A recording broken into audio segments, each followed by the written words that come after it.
السلام علیکم ورحمۃ اللہ۔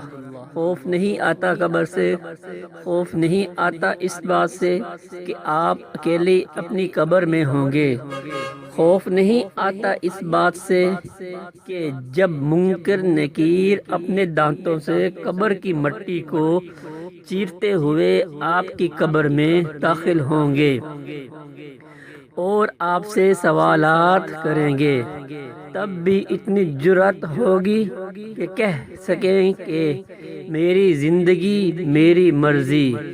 کچھ دیر کے لیے خود کو سب چیزوں سے دور کر کے سوچیں کہ کتنی تیاری ہے قبر میں جانے کی۔ آخرت کے مراحل میں سب سے پہلا مرحلہ قبر ہے۔ خود سے سوال کیجئے کہ کیا میں تیار ہوں؟